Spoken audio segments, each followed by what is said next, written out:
আজকে আমি একটি অসাধারণ রান্নার রেসিপি আপনাদের সঙ্গে শেয়ার করছি। মুরগির কলিজা পেঁয়াজ ছাড়া এত সুস্বাদু ভুনা হবে, আমার মনে হয় যে আপনি এটা খেয়ে কখনো ভুলবেন না। কিভাবে রান্না করবেন সম্পূর্ণ রান্নার প্রসেসটা আমি দেখাচ্ছি। এই মুরগির কলিজা খেয়েছি, বিশ্বাস করুন অনেক অনেক সুস্বাদু হয়েছে। আপনারাও দেখুন, তাহলে বুঝতে পারবেন আসলে কি সুস্বাদু হয়েছে নাকি মিথ্যা। তো প্রথমে আপনি তেল দিয়ে দিবেন। তেল দেওয়ার সঙ্গে সঙ্গে আমি এখানে আদা রসুন সামান্য এবং একটা টমেটো 4-5 পিস কাঁচামরিচ দিয়ে দিলাম। এখানে কোনো প্রকার পেঁয়াজ ব্যবহার করি নাই, খেয়াল রাখবেন। তারপর আমি এটা তেলের মাঝে একটু ভেজে নেওয়ার চেষ্টা করেছি। আমি কিন্তু ভিডিওটাকে যেভাবে রান্না করেছি ঠিক সেভাবেই আপনাদের মাঝে তুলে ধরেছি। জাস্ট এখানে মরিচের গুঁড়া, মিক্স গরম মশলা, এলাচ, দারচিনি, লং, হলুদ, তারপর দারচিনির গুঁড়া, ধনিয়া, জিরা, একটা স্টার মশলা, সামান্য কালো গোলমরিচের গুঁড়া, এগুলো দিয়ে দিছি। এবার একসাথে মিক্স করে একটু কষায় নেব। তো এই যে মশলাগুলো দিয়েছি এটা একদম পরিমাণ মতো পারফেক্ট মশলা।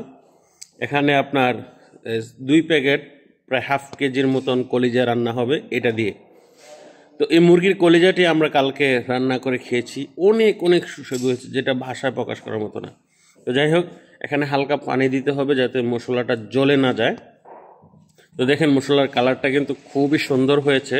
আর এই ভিডিওতে কিন্তু আমি কোনো প্রকার এডিটিং করি নাই, আপনাদেরকে যেভাবে রান্নাটা করেছি সম্পূর্ণ প্রসেসটাই দেখানোর চেষ্টা করেছি। তো আমি এখানে জাস্ট একটু স্টপ করে যদি রাখি, দেখেন মশলাটা কষাইছি, আর কোনো কিছুই করা হয়নি। মশলাটা যখন কষানো হয়েছে আর তেলটা যখন উপরে চলে এসেছে, তখন আমি মুরগির কলিজাটা ঢেলে দেব।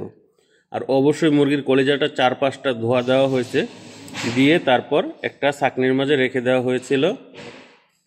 এবার আমি মুরগির কলিজাটাকে এই কষানো মশলাতেই অনেক সময় ধরে প্রায় 5 মিনিটের মতন আমি কষাবো। আমি টোটাল মশলা কষানোর মধ্যে 5 মিনিট গিয়েছে, আর এই কলিজাটা কষানোর মধ্যে আমার 5 মিনিট। এই 10 মিনিটে কিন্তু আমার রান্না হয়ে যাবে। আর এই রান্নাটা সম্পূর্ণই হবে কষানো। তো দেখেন আমি এখন ঢাকনা দিয়ে দিলাম। তো আমি 2 মিনিটের মাথায় আপনাদেরকে দেখাই, দেখেন আমার কলিজাটা কিন্তু উপরে হালকা তেল ছেড়ে দিয়েছে, আর এটা কিন্তু একটু পানি ছেড়ে দিবে। কলিজাতে কিন্তু পানি থাকে জানেন। তো অবশ্যই আমি 3 থেকে 4 মিনিট একদম মিডিয়াম আগুনে রান্নাটা করব। তারপর দেখেন এই যে পানি দেখছেন, এটি কলিজার পানিগুলো চলে এসেছে। এবার এই পানিগুলো কিন্তু শুকাইতে হবে, না হলে রান্নাটা টেস্টি হবে না। তো রান্নাটা টেস্টি হওয়ার জন্য আমি আবার একটু ঢাকনা দিয়ে দিলাম। আবার 1 থেকে 1.5 মিনিট সময় আমি এটাকে রান্না করছি। দেখেন অনেক সুন্দর কিন্তু কালারটা হয়েছে।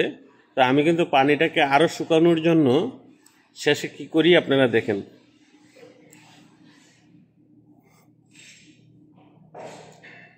এটা কিন্তু পেঁয়াজ ছাড়া রান্না, আপনি হয়তো ভিডিওটি দেখেছেন। পেঁয়াজ ছাড়াও কিন্তু অনেক সুন্দর করে ভুনা ভুনা করে যে কোনো খাবার খাওয়া যায়।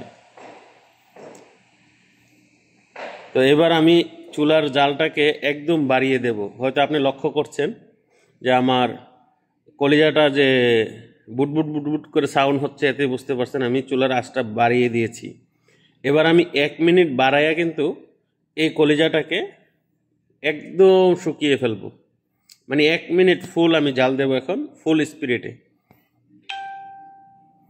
তো দেখেন মাশাআল্লাহ, আপনি এইভাবে কলিজা রান্না করে একবার খেয়ে দেখুন। যদি মজা না হয় তাহলে কমেন্টে এসে কইেন যে কামরুল ভাই আপনি তো কলিজা রান্না করার রেসিপিটা দেখাইছেন, ভালো হয় নাই। তো সম্পূর্ণ ভিডিওটা কোথায় থেকে দেখেছেন অবশ্যই কমেন্ট করে জানাবেন। আর যদি ভিডিওটা ভালো লাগে তাহলে অবশ্যই শেয়ার করে দিবেন। আপনাকে সম্পূর্ণ ভিডিওটা দেখার জন্য অসংখ্য ধন্যবাদ। ইনশাল্লাহ আল্লাহ যদি সুস্থ রাখে দেখা হবে নেক্সট ভিডিওতে।